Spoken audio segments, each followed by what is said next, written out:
from Cavill being passed on as James Bond for being too young at the time, to the star potentially missing out on it again due to having too many projects lined up, here's the real reason Henry Cavill didn't play James Bond. Now, as it turns out, Cavill's audition for the role was amazing. And that's not me saying that. Nope. Those words come directly from the mouth of Martin Campbell, the director of Casino Royale. According to him, Henry was seriously considered for the role at the time. It's fair to say the movie was a pretty important gig. After all, it's the movie that basically reignited everyone's interest in the James Bond franchise, especially after how bad 2002's Die Another Day was. So Henry getting, it could have been his first big break in Hollywood. And for what it's worth, the director added that Henry smashed the interview. His acting chops were on full display, and really, the star had it all. A great body, a likable personality, and let's not forget those killer looks. But there was just one teeny tiny issue that basically stopped him from getting what might as well be the role of a lifetime. Turns out, the star was a bit too young to play Bond at the time. Keep in mind, those was all the way back in 2006, and the star was a lot more babyface than he is nowadays. And so they ultimately decided to go with Daniel Craig. And, well, he's not a bad choice by any means. But of course, fans can't help but wonder just what Henry's career might have looked like if he did end up playing James Bond. That said, the director cleared up any confusion that fans had about the casting process. You know how Cavill fans can get right? Many of them still hate on James Gunn because he decided to pass up on Henry for his new DCU. So the last thing Martin needed was a bunch of angry keyboard warriors dissing him for passing up on Henry. The director mentioned that their selection process was pretty democratic, and they weren't playing favorites when they went for Craig over Cavill. It likely involved everyone from the casting director to the producers, and other important folks involved in the movie's production. And clearly to most of them, Daniel was better suited for the franchise and the role they had in mind. Now, if they were going for a younger James Bond, then Henry might have had the edge in the selection process.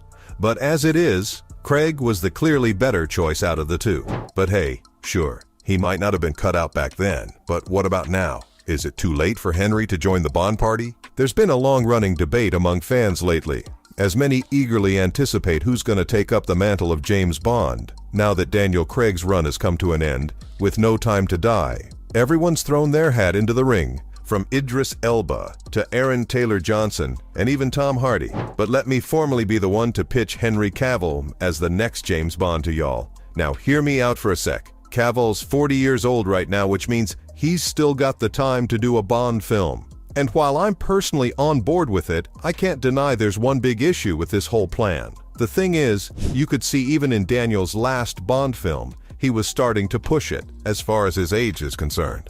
Usually they'll hire actors and have them commit to a bunch of movies right off the bat. That's how it was with Pierce Brosnan, who was given 3 films as a part of his contract. That's like 6 years of his life, all committed to this one franchise. Daniel probably got something similar, which makes me think, if chosen, Cavill will also have to commit to a long contract. This means that while the star might be 40 right now, by the time he's done making these movies, he might be somewhere around 50 years old. That's definitely too old to be playing a demanding role like James Bond. And sure, Cavill's a fit guy, but expecting him to remain at the peak of his fitness over the course of the entire next decade or however long his potential contract might be just seems like too much of an ask. And let's not forget, Henry's kind of a busy guy. Sure, he might not have future The Witcher seasons to worry about. And yes, he's not going to be Superman in Gunn's new DCU, but that doesn't mean he's out of work. Like he's got that whole Warhammer 40K series he's doing with Amazon. Plus, just because he's not Superman in the DCU doesn't mean Gunn won't want him to stick around for some other role. Point being, with so much on his plate already, expecting him to take on another massive time-consuming role like James Bond feels too unrealistic. So while Henry might be a great candidate as the next Bond, I can't help but think that things are, unfortunately, not gonna line up right for him this time too. And you know what? It's kind of a shame, because just like last time, it feels like he's close enough to getting the role, but there's some minor setbacks in his way. I mean, what other actor can you think about who utterly wowed the director with their audition, but still somehow got passed up for the role? Part of me wonders, what if they just went ahead and hired Henry, not minding the age issue all that much? Sure, it could have led to some backlash from the fans, but let's not forget, even Craig's casting was a bit controversial at the time.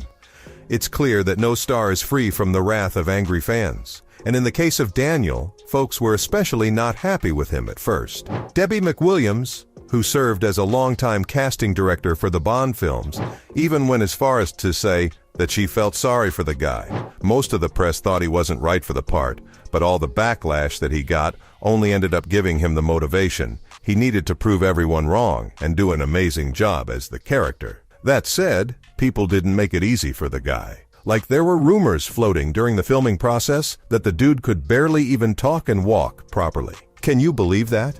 It's like the media wanted to show that they hired some caveman to play the role of Bond.